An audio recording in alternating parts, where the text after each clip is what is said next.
Depuis le 7 octobre, on l'a su et on l'entend. Beaucoup de gens pensent à faire la Aliyah. Ils ont compris à travers cette guerre que leur maison était ici en Israël et non pas en France. Le salon qui s'est déroulé la semaine dernière à Paris, c'est un salon qui est propre pour la ville de Jérusalem. C'est-à-dire que seulement les familles ou les personnes qui ont décidé ou qui veulent s'intéresser à l'Aliyah à Yerushalayim. Depuis 4 ans, avec bien évidemment la mairie de Jérusalem et Ka'alita, on a décidé de faire des salons qui sont propres à la ville de Yerushalayim.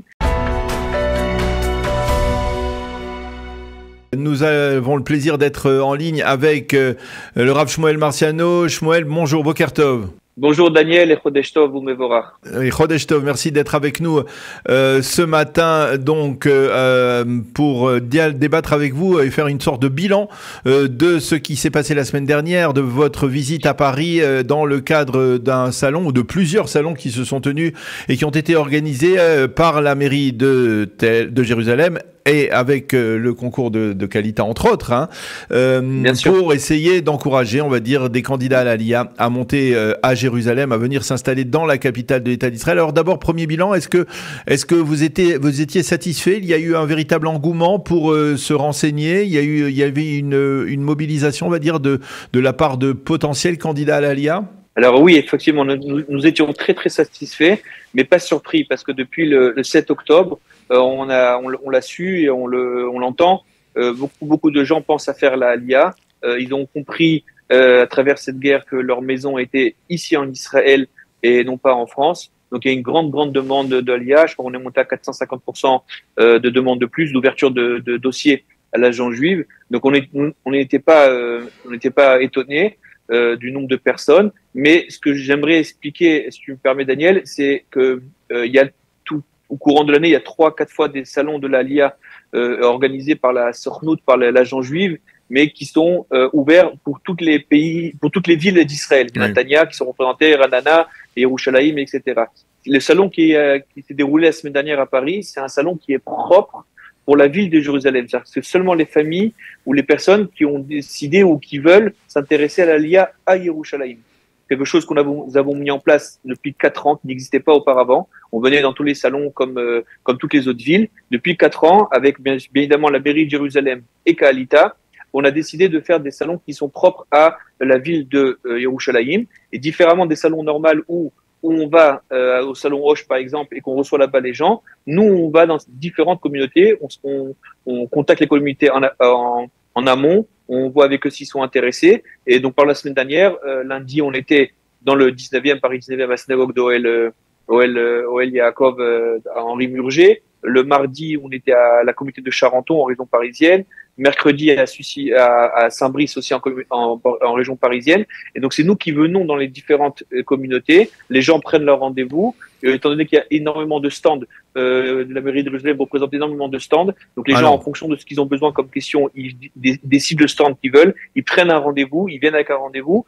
Et comme puisque des gens professionnels, ils viennent chacun dans son domaine, on a les réponses à toutes les questions que les gens viennent poser les questions. Et ce qu'il y a eu la semaine dernière aussi, qui n'a pas eu durant les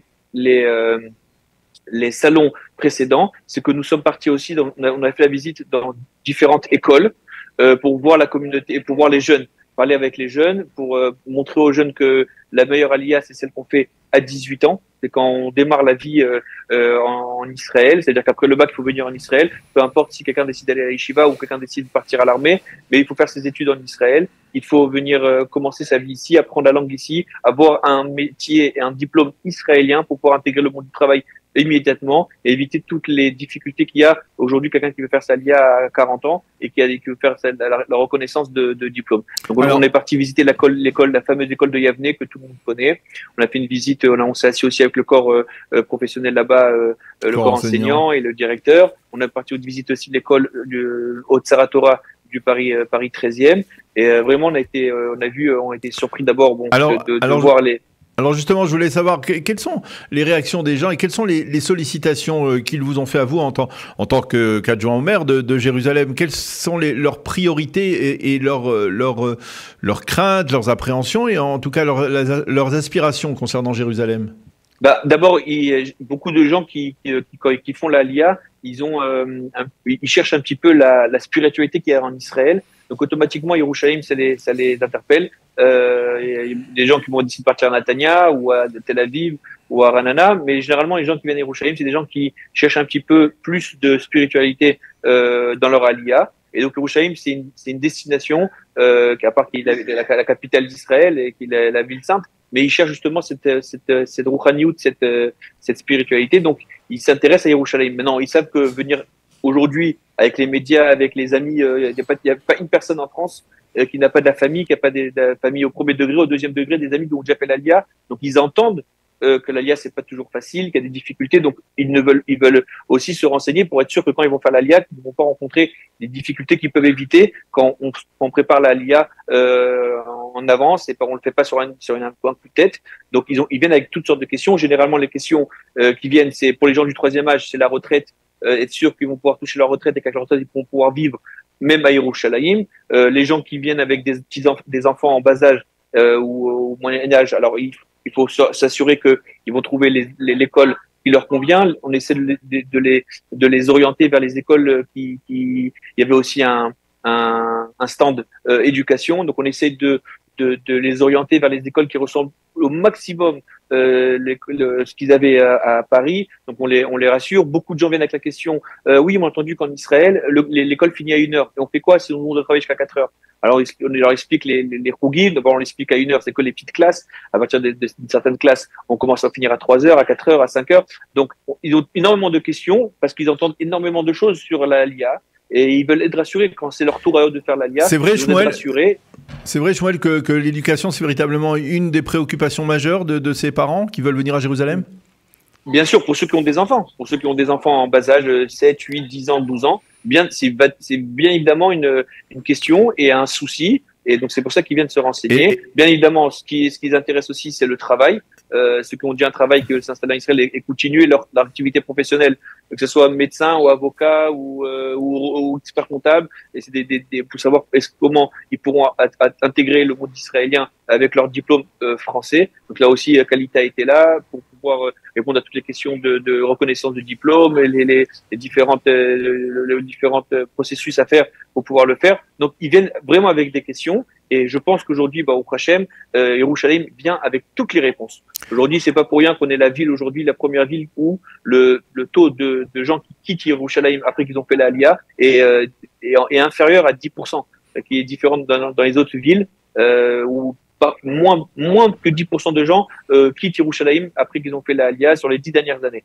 C'est un chiffre qui est record et c'est parce que justement, on prépare cette Aliyah aux gens. On leur dit pas juste venez et on verra après. Non. On vient, nous, chez vous, en France, nous, on vient avec les réponses, on vient vous aider en amont, on pousse les gens à faire leur ulpan avant de faire l'Aliyah pour gagner du temps en Israël et pour s'intégrer plus rapidement. Donc, beaucoup de gens s'inscrivent, ceux qui vont faire l'Aliyah, par exemple, au mois de juin, juillet, et une bonne partie ont déjà commencé. Déjà, dès maintenant, le dimanche, ils ont cours ils font l'ulpan. Justement, toutes ces questions, tous ces conseils qu'on leur donne quand on vient dans ces salons comme il y a eu la semaine dernière, c'est ces choses qui facilitent. Je dis pas que l'Aliyah c'est quelque chose de facile. Je dis à la personne que on va arriver, tout sera tout rose. Non, il y a des difficultés.